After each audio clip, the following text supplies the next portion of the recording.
Hello, my name is Kevin and welcome to the Love Decanter channel. So this is part one of my visit to Kibworth Antiques Centre in Kibworth in Leicestershire. And if you're wondering where that is, it's between Market Harborough and Leicester. So yes, this is going to be an epic journey because it's quite a big place. There's two buildings, both of them have got 2 floors, and yeah, I think there's like about 100 pieces of film mod, so this is going to be epic. And yeah, so this is just part one. I have no idea how the rest of it's going to go, but yeah, there's always interest, there's always frustration, there's things you can find out, things you know, and stuff you just spend hours on and get nowhere. But anyway, it is a good place. It's got parking off the main road between Market Harborough and Leicester, and it's got a cafe as well. So if you go there and you get tired after looking at so many antiques, you can have a little sit down and have a coffee, because that's what I did after the end of filming. Anyway, so with that said, let's get on and have a look at some glass. I'm here at Kibworth Antiques Interiors. Dun, dun, dun. There's a big sign for it. It's quite a big place. This bit's 1 story, I think, and down here behind me, a bit called the Den, and that's 2 stories. And yeah, I haven't been in and looked around. I haven't been here for quite a long time. This is my first time filming here. They've been very welcoming, so let's see how this goes. Oh, it's on the main road that goes through Kibworth. That's behind me. It's between Leicester and Market Harborough, I think. So yeah, let's get on and have a look at some glass. So just by the entrance here, got some little luminart vases. This looks like it might be, oh, maybe it's not Empoli. It's got a cut rim. Yeah, it's Empoli-esque, but not 100% certain. And yeah, here we've got a rid one with the label. Look at this. Can I see it? Yes, there. So, and this is very Empoli looking, this one. See, with the rim like this. Someone told me this is what you should be looking for. Yeah, so these are Italian, these ones in the back. Oh, there's a massive one. Look at that monkey there. That is massive. Also on the shelf, we've got a bit more luminarc, and we have an Acida bone vase, or bud vase, I should say, bone bud vase. What have they got? Yeah, they've got Acida written on it. It's, I don't think I've checked. It's in the 1971 catalogue anyway, so at least I can date it. But I've sewn that catalogue so many times, maybe I won't this time. Although we see them often, I've never tried to look up these luminarc red wine glasses, or whatever glasses they are, because there seems to be lots of different shapes and sizes. I found this. There are 6 different shapes here. I knew there was like a couple, but not 6. And in actual fact, this isn't the final, because the glasses that we were looking at there were wider than these ones, but not as wide as this one. So that's 7 different shapes. Just making me wonder how many different shapes are there ultimately. Doesn't matter anyway. There's a lot of them. You see them all over. So I'm falling into the pit of despair over Empoli goblets. I can't find any good references for them, not even books. I will keep looking. But anyway, I've decided I'll go the eBay route and I'll show you something in here.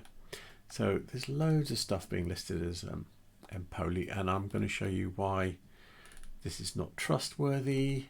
Scroll, scroll, scroll. Where is it again? There was a lot. Yeah, this one here. That's a rid one. That's the one that we saw with the label on it. So we know that this one is not Empoli. I don't know about a lot of these others. I've been told that if it's got a lip like this, can you see this little serrated lip like this? Then that is Empoli. Now, that really big one that we saw is here. Dun, dun, dun. The same, with the same textured base and everything, clear foot.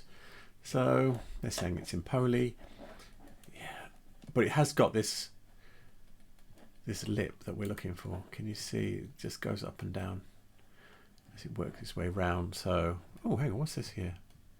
Oh, yeah, I don't know what they're doing there, but that's not even Italian. That's Chance Brothers. That's English. So anyway, maybe just showing what they're selling.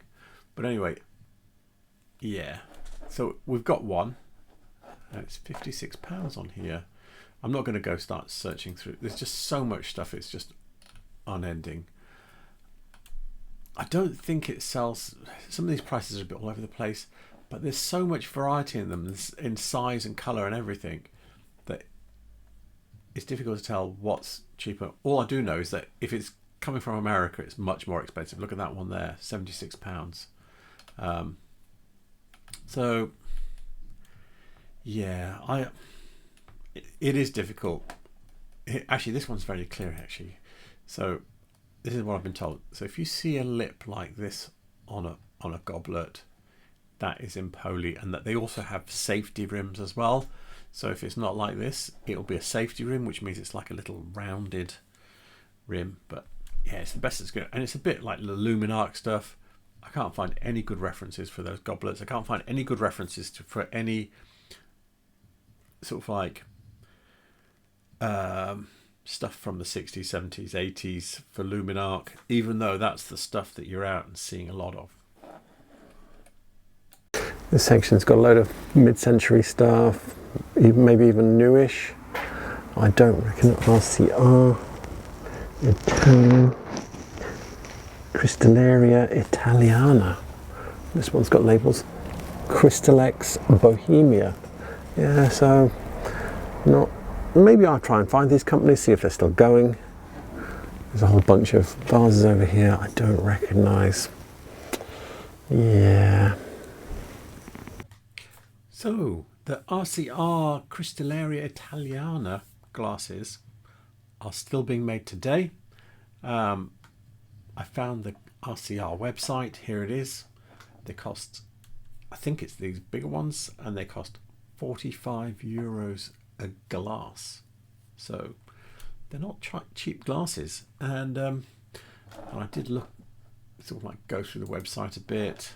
And yeah, the company was formed in 1967, and the glasses are actually made in Italy.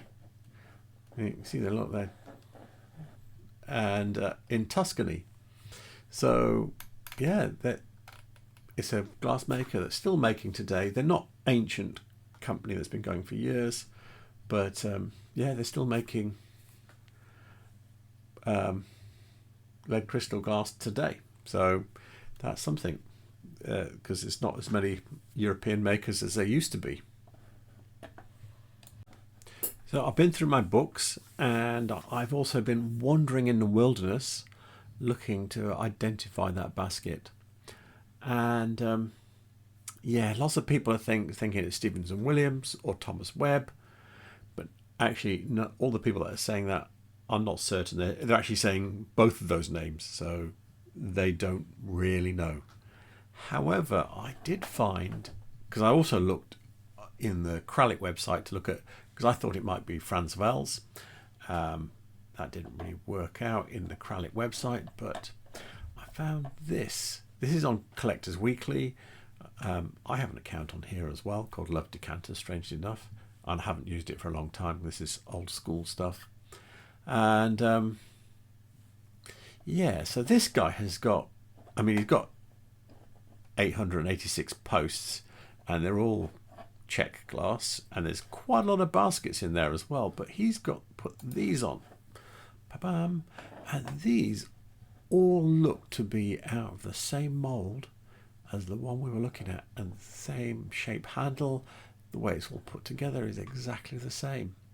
And he's saying these are Franz Wels. Now I think he might be right, because I think this is a Franz Wels colourway here.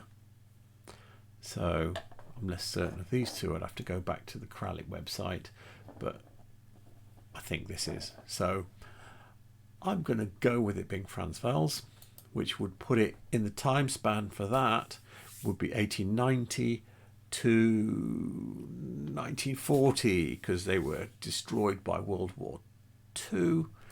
So yeah, it's because he was saying Trinket's been on fine, blah blah blah blah blah blah. He's even talking about Wells and Stevens and Williams, but he's saying they're undoubtedly more Wells Cranberry baskets. So he's saying it's a Franz Wels shape. I'm happy. I've been and had a look at his account. Let me show you this. Look at all this. He's a prolific collector of that type of glass. These are all Franz Wels. Yeah, some of it I recognise as Franz Wels straight away. So he's got lots of it, and he's got quite a lot of different baskets as well. That's Franz Wels pattern as well. And there's some of the shapes in here are Franz Wels I recognise as well. So yeah, he's got a lot. I mean, there's at least 100 pieces on here. I would say out of the 886 that are Franz Wels. I mean, that is.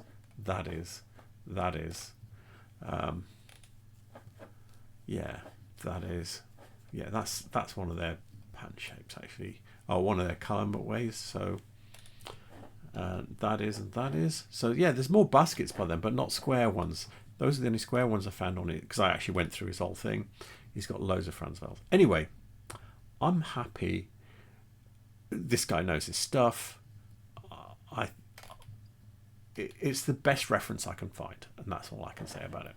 So I think it's Franz Wels. It's from Czech Republic, or Bohemian if you want to call it that, and it would be in that time bracket 1890 to 1940. Which end of that spectrum it would be at, I don't know. I suspect earlier, but I couldn't pin that any closer than that. I should also point out I had no luck trying to pin down the yellow one. Yeah, it is what it is. It's definitely a lesser quality one. I don't think it's Franz Wels. I don't know where that's from. So, what have they got on here? I don't think this is right. Their price is still okay. So, I'm trying to remember the design. I think these are Stevens and Williams. I think this is by Tom Hill from the 1950s, I think. I've got a reference in one of our reference books, and I've actually got some of this service. I did recently break something that broke my heart, but yeah, I have a decanter that goes with these. Yeah, they're really cool things, and they're very retro, trying to be. They're not fakes. They're just trying to be like late 18th century gentlemen. So yeah. So I'm using my own website as a reference this time, and yeah, if I go into manufacturers and Stevenson Williams and scroll down, you might recognize this. Dun, dun, dun. So yeah, it looks like it's by the same hand, and I've also got a decanter by the same hand as well. Don't think that's as nicely photographed though. I should probably redo that one. But anyway, yeah, and this one comes with 3 pictures on it. It's got someone shooting on one side and someone fishing on the other, and then you've got the horseback people, hunting the fox. If you look at this one, you can see the fox on the other side over here. So yeah, I have a Miller's book, 20s and 30s book, which says it's from the 20s and 30s, but I have 2 other books that are actually from the 50s, showing this as contemporary glass of the time. So I don't know if it was being made in the 20s and 30s, but I'm going with the 50s because these guys are saying it's modern glass in these 2 books. from the 50s, and they're clearly saying it's Stevens and Williams, designed by Tom Jones, and I put 1950s. So might be earlier, but I have two contemporary references of modern glass saying it's not. So anyway, that's, so I'm 100% certain it's Stevens and Williams though, and it's definitely, even if you're going to say 20th century, it's from the middle of the 20th century. And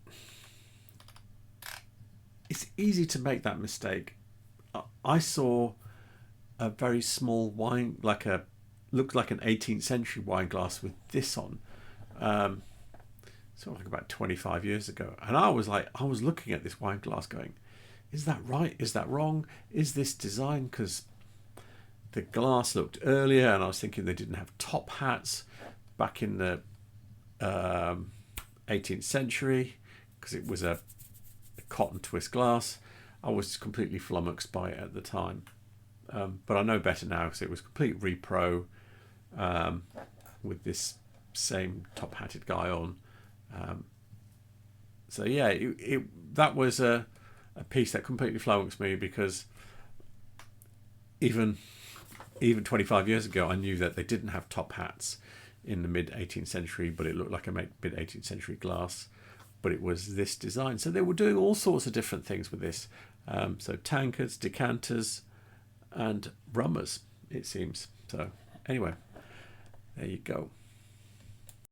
Got something up on this top shelf, bit of looks like American Carnival Glass. I can't see the pattern very well from here, but I will try and find that and see if I can get a good picture. Don't think it's got any legs on it or anything. I can't see any. Oh yes, it has. I think it's a three-legged one. So yeah, that will be quite interesting.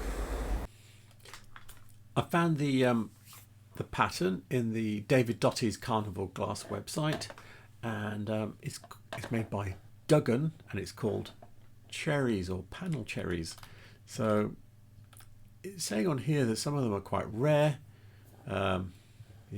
Rare 1600 and this one's like $210. But then there's a cheap one. So where does ours fit? This is this one here. They don't say, but I did find it in the exact bowl in the Carnival Glass website, and here it is, and it's $60, and it's for sale. It's American price. It's not going to achieve that for American glass. In America, $60 is not that much. It is for the UK, but not in the US. So some of these others are like there. If it's a green one, there's 125.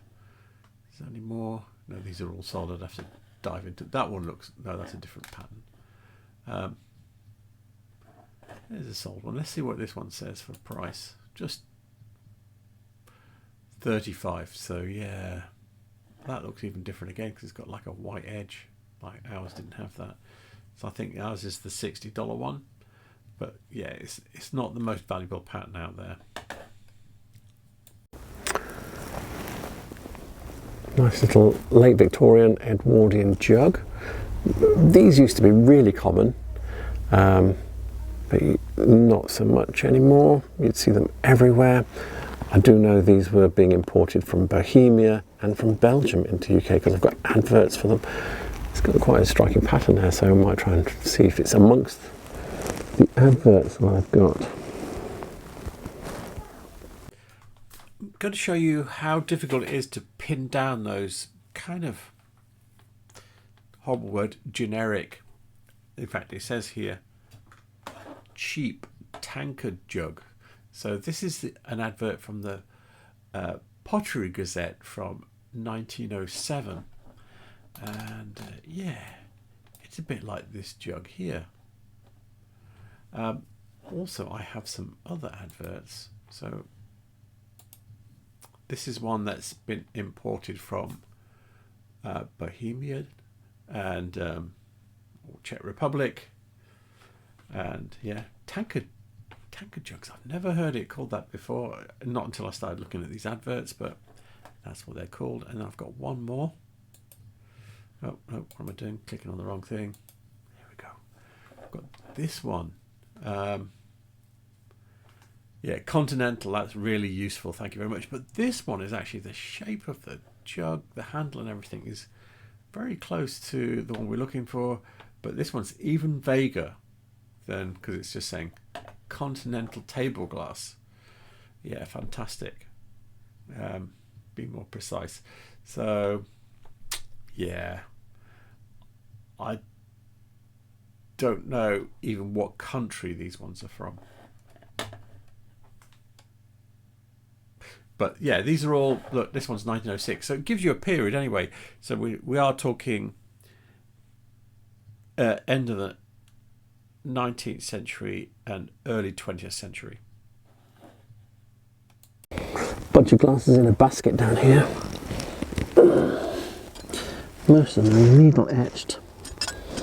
Yeah, and there's this one here. That's a bit nicer one. That's a, looks very mid 19th century. Not tiny though.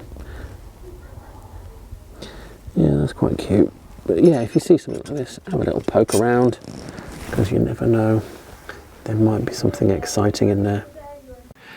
The book we're looking at is Whitefriars Glass, James Powell and Son of London. It's the Museum of London book. And the cut glass we were looking at is similar to this one here, I think. So if you look at this feature, about one, you've got all these panel cuts. This one does have a little mirrors there, but anyway, the way the panel cuts come down to near the foot, and then it's got this rounded bottom on the stem that sits on the foot.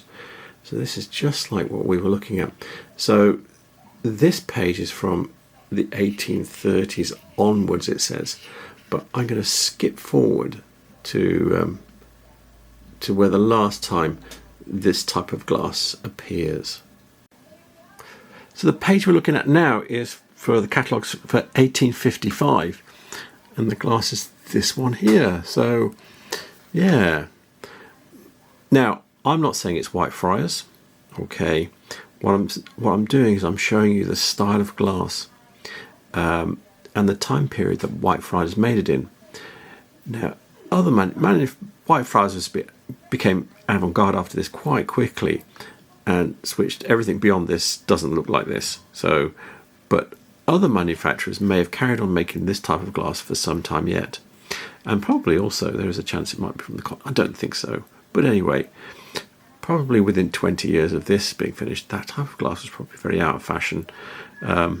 So that's why I'm kind of like putting it into this mid 19th century slot, because you can see, yeah, it's on the page with 1830s onwards, and then here it is in the 1855 catalogue, and probably went on for a little while, but not too much longer, because there was an 1860 catalogue, and this type of glass is not in it.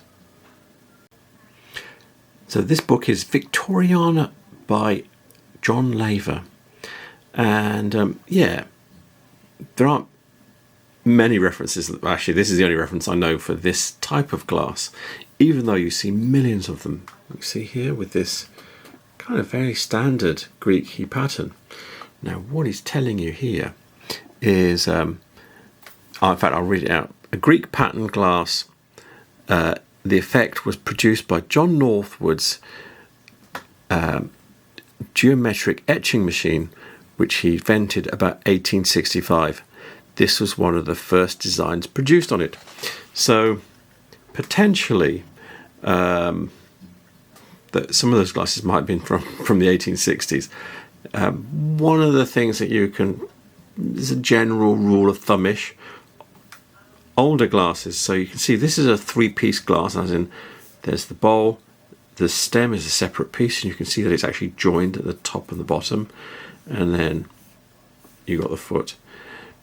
If later on, the glasses became two pieces with the stem being drawn. So you don't see this join here. The stem appears straight out of the bottom of the bowl because the stem is drawn from the same glass as the bowl, and then you see it joined here. And then I think further on it all becomes one piece, and you can't see any seam in any of it. So yeah, that's one thing you can generally pick out. If it's three-piece, I suspect it's generally a Victorian one. And I don't have exact dates for when it changed over, but I've seen enough to know that, yeah, three-piece ones tend to be Victorian, and then it later switches over to two-piece, sometimes post-1900. Interior shot, whole bunch of glass here. I thought I'd show you what it's like in here. There's some people, no, they're going the other way. So yeah, this place is a bit of a labyrinth. Yeah, it goes all over the place. Little rooms everywhere. There's a corridor that goes down there, and then obviously it goes over there around that corner. So you can't see everything in one go here. There's no straight corridor, but there's quite a bit more for me to do here. This is interesting to me because it says it's Stuart Crystal Symphony cut decanter. So I think this might be, because look at the way the lip is here. It's a cut finish lip. So I think this is a later one. I do have a later catalogue now, so let's see if that's in there. Pull back so you can see it properly. There you go. We are looking at the Stuart Crystal catalogue for 1999, and yeah, I've been through the whole thing, and it's not in here. So I think this symphony pattern is newer than that, and it's not in the earlier catalogues either. I've had a look, and this is the last one I've got. And so I've had a look in replacements.com. Here it is. It's, as I've said before, the prices in here are not what you'd expect to pay if you were buying it in a shop. This is last chance saloon for buying things like this. You know, if you break a glass and you need a replacement, you're going to pay what you need to get yourself back to where you were. Anyway, I was hoping in here, it's saying it's discontinued, but there's no start date. I don't think it was made for very long. I don't remember seeing it before. So I don't think it's a long-lived pattern. So it's relatively new because it's post 1999, but it's not made anymore, and I don't see a lot of it out there. So yeah, and that's why I was a little bit surprised when I turned it over and saw the Stuart Crystal on the label. But that is correct. I've just not seen it before. Got a bit of a trinket set I've not seen before here. These funny little tops. I will try and find this one. This, I seem to remember this might be Bagley. I've seen this tray, or a tray very like this, so I might be wrong, because it's actually not an unusual pattern, but let's see if I can find it. I've looked at a couple of hundred trinket sets, and yeah, I can't find that exact one. The closest I've got to, and it's only the tray, is this one here, where, and even then, the tray's not the same shape, but it's got the same pattern cut and the same edge. And in fact, looking at all the trays that I've gone through, I haven't actually found any other trays that are anywhere close to this. Probably the next nearest one is another. This is Bagley, and it's called Diamond. Is this Knocking All, which is actually another diamond. Go on, there we go. Which is another. You can see it's just another diamond, but this one's a really fine diamond pattern, but it's got this same. I don't know what you describe this as. This edge here, like this. Anyway, milled, I suppose. It's got the same edge on it, but it's much finer diamonds. There's nothing else that's actually, and I've been through like all the Czech ones and the German ones, and yeah, I've been through everything on here. So yeah, I've not seen I thought I recognised it, and I think it was just because of the tray, because it's like this one, but clearly not. So there you go. This is part one. There is mountains of film to go. Mountains and mountains, in fact. I don't even know how many parts this is going to be. So we'll just have to see how it goes. Yeah, there's lots of glass, lots of interesting bits. There's a big pile of Whitefriars in there as well. So that's going to be quite interesting as well. And what else? Yes. So all the references I use will be in the description below. All the contact details for Kibworth Antiques Centre will be in the description below. And I think I've already said thank you for watching, so please remember to like and subscribe. It really helps my channel. And thank you for watching, and good night. Good night.